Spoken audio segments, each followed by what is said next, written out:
Hi, it's Stacey from The Girlfriend's Guide to Hashimoto's, and I put a question out there today and asked who wanted to have some questions answered or who wanted to chat, and a few of you jumped in. Actually, several of you did, and I'm so tickled that you did. I'm looking at the board right now and seeing what the questions are, and I wanted to jump in on this one. This is about, Pat is asking, my kids are not supportive of my need to be gluten-free. They make me feel as though they think I'm a hypochondriac, and it really hurts my feelings. Oh, it's just hard to live in a situation where you're not feeling very understood, and then you're feeling different and misunderstood, and then you're feeling that awareness 3 meals and 2 snacks a day. You know, that's just not a whole lot of fun. And one of the things that we want is support when we are not feeling well. And oh, I'm just trying to hide my bra. There we go. There we go. I actually put one on for you. There we go. Holding the girls up. So one of the things that we want is to feel supported when we're going through something. And when our meals are really different than other people's, especially our kids who don't understand, or our spouse who doesn't understand, or our extended relatives who don't understand, it really can just put a crimp in our heart. And the thing that I would suggest is, first of all, to have enough vision for why you're doing this. Have enough vision for your health and that you are doing something that's good for you. And what'll happen is that you'll be able to represent that better and not defensively, because I went through that. I'll just tell you my story. When I would go to family meals, and some of my husband's relatives would be like, well, why are you eating that? And how come you can't eat that and never eat here? Do you think we have cooties? And I was like, oh my God, I can't believe that I have to defend myself.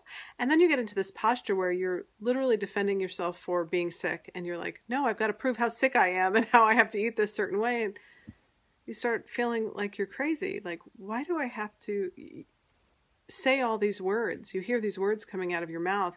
Why do I have to say all these things that are actually supporting my sickness? I don't want to be doing that. I want to support my health.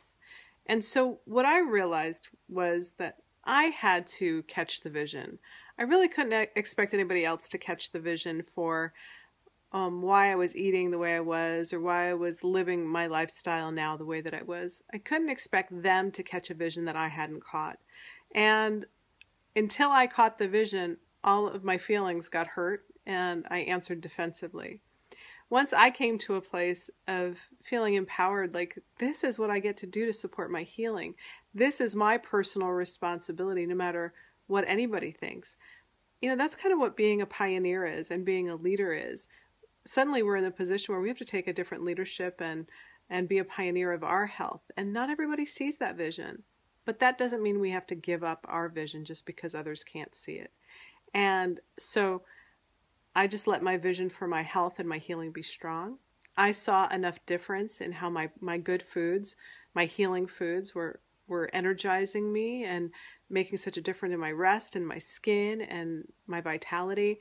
And when I saw that difference and I experienced that change and I had my own vision, I was able to communicate differently. And I was able to be supportive of myself. And it's funny, people match our support. So when we're defensive about ourselves, I find that people will say things that spark up that defensiveness in us.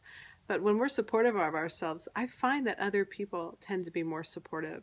So that would really be my answer, is really go deep and get your vision for yourself. For all of us, we all have to do that, not just Pat, all of us who are in that conflict at home, and many are. I talk to so many women who are my coaching clients who are talking about that they don't feel supported at home. So catch that vision for yourself. Then you'll be able to communicate that vision. And you know, your meals don't have to be that different from everybody else's meals too. Just to let you know, you can have a meal that you're building from the ground up that says, okay, everybody at the table can eat rice. Everybody at the table can eat meat. Everybody at the table can eat veggies. And a few of the others can have some bread, but I can't. And then it doesn't feel like you're the one eating the weird food. It's just that you're all eating a meal and they get to have something a little bit different. Really, they're the ones who are eating something different if you think about it. That's just a twist on how to see it. But Pat, I'm sorry for the feelings that get hurt, and I know it's hard when our kids don't understand what we're doing or they're misjudging us. I just think hold the vision of yourself, take your own responsibility for your healing, and bless that food, bless your body, and bless those people who don't understand, because there's some value in just even the conflict that it brought up inside of you to ask that question, because that's a place now that can be healed inside of you. And honestly, that's going to bring healing to them. Isn't it amazing just what a discussion about food can bring about? It can all of a sudden turn into healing of our hearts. It's not just about food. This is not just about their reaction. This is really about hearts being healed. That's the gift that we get to encounter with this diagnosis. All right, you guys, be good to yourselves. Take good care of yourselves. Mwah, mwah, mwah. Sloppy wet kisses. Bye.